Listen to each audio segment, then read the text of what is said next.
Welcome to EDU World Space. All right, guys, we're doing problem number 16 of chapter 10 in Chemistry Central Science. So detailed calculations show that the value of Z effective for the outermost electron in silicon and chlorine atoms is 4.9, 4.29, and 6.12 respectively. What value do you estimate for Z effective based on the outermost by outermost electron in both silicon and chlorine, by assuming core electrons contribute 1.00 and valence electrons contribute 0.00 to the screening constant. So remember, the formula for Z effective is Z effective is equal to Z minus your screening constant. And in this case, this constant is going to be the number of inner shell electrons. So for silicon,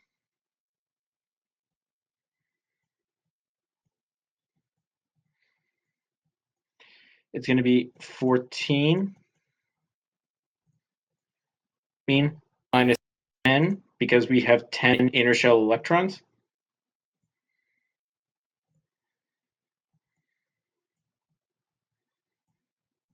So that's going to be equal to 4. And for chlorine, it's going to be 17 minus 10 is going to be equal to 7. So that's what we assume our Z effective would be under these conditions. So now, what values do you expect for Z effective using Slater's rules? So remember what Slater's rules are. So first of all, let me write the electron configuration for silicon. And I'll just write the whole thing. 1s2, 2s2, 2p6, 3s2, 3p2. Now for chlorine, it's 1s2, 2s2, 2p6, 3s2, 3p5.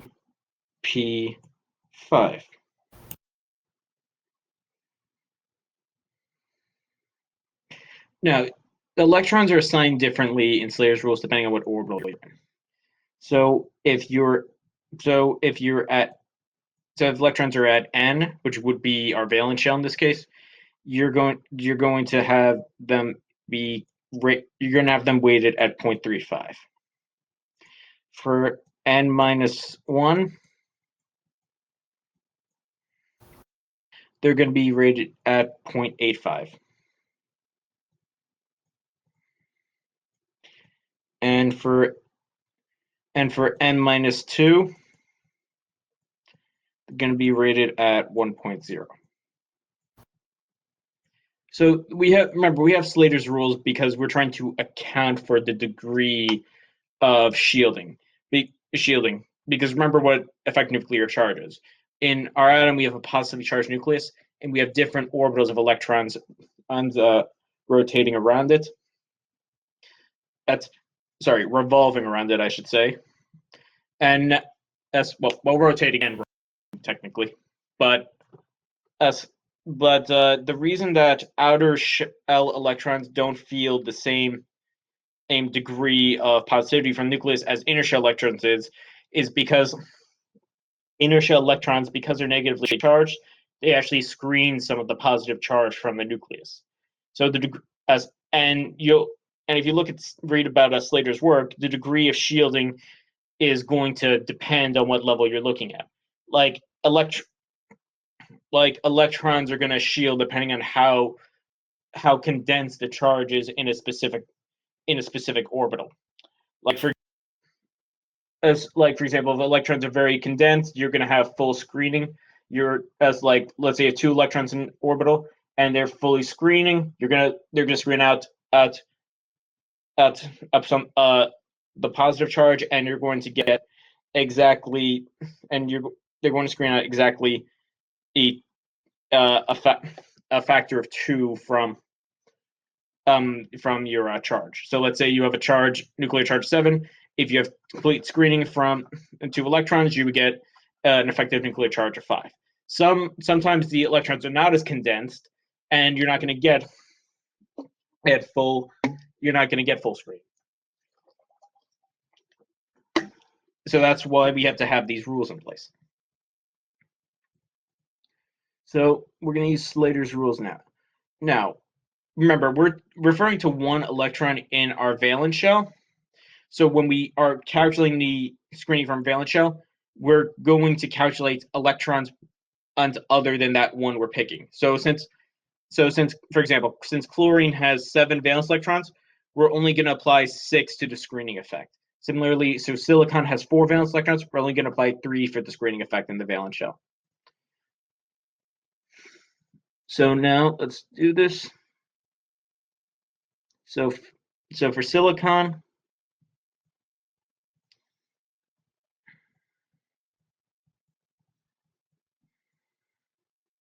I'm just going to put a dot here to denote that this is different. We get 14 in, and so we have 2 electrons in the 1s orbital and 8 electrons in the second energy level. So this is going to be n minus 2, and this is going to be n minus 1, and this is going to be n. We have 4 electrons in the n. Well, technically 3 because we're not counting that 4th electron.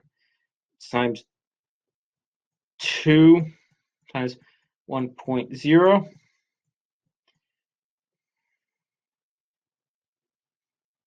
plus 8 times 0.85 plus this 3 times 0.35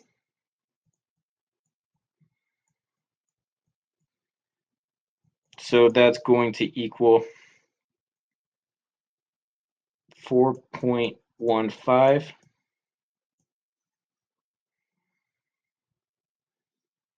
and for chlorine we have 17 minus 2. So the basic setup for chlorine is the same, except we're going to be having 6 valence electrons that we're going to account for as opposed to 3 times 1 plus 8 times 0.85 plus 6 times 0.35, and that's going to be 6.10.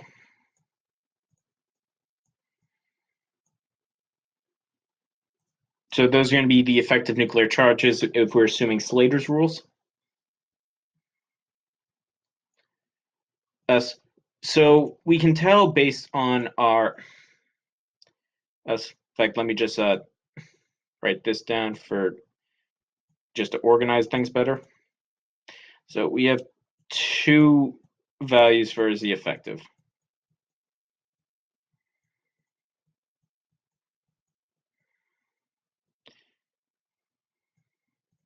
That's not sure why I did that. 4.15, 6.0, 0. So it's going to be Slater's rules.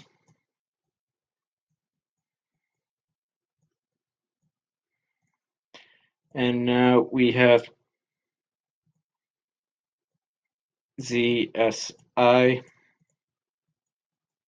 and ZCl. It's going to be 7 and 4 respectively. So this is non-Slater.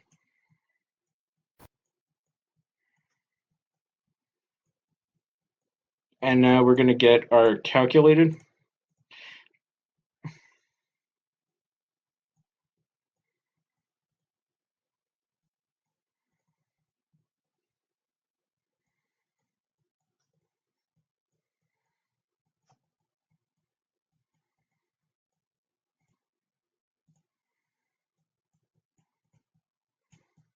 .29 and 6.12.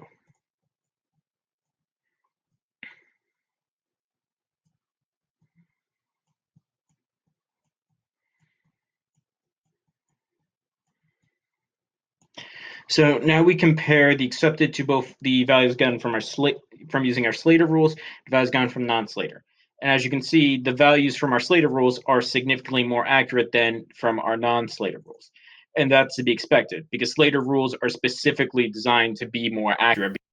You're more effectively counting, as you're more effectively what's the word? Calculating for the shielding effect, because if we're assuming non-Slater rules, we're assuming the valence electrons don't have any shielding, which is unfortunately wrong. So now, for part D, they want to know which method of approximation more actually accounts for a steady increase in Z effective that occurs upon moving to left on the period. And we can see that since Slater's rules are closer to our accepted value, we can set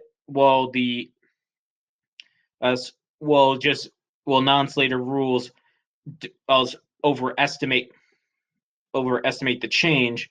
The increasing Z effective for every element across the periodic table going from left to right, that's more accurately accounted by Slater's method and not using Slater's method. All right, next they want us to do this next they want us to predict the Z effective or valence electron in phosphorus based on the calculations for silicon and chlorine. So here's phosphorus's electron configuration. 1s2, 2s2, 2p6, 3s2, 2, and 3p3.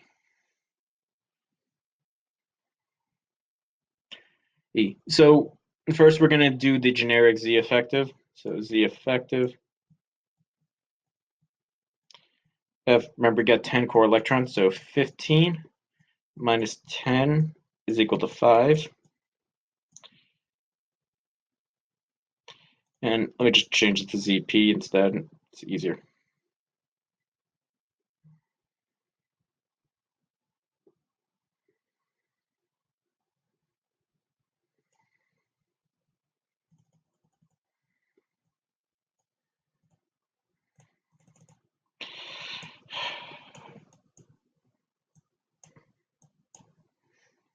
Now, this is accounting for Slater's rules.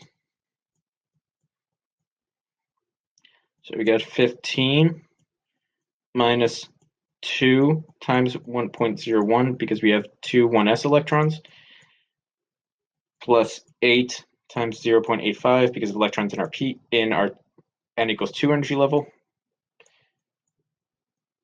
plus 4 times 0.35 for electrons in our third energy level. So ZP, so 15 minus 2 plus 8 times 0.85 plus 4 times 0.35. That's going to equal 4.8. Okay, so that means that let's just summarize this. ZP is equal to 5, and Z dot P is equal to 4.8. Those are your Z effectives as with Slater and non-Slater rules.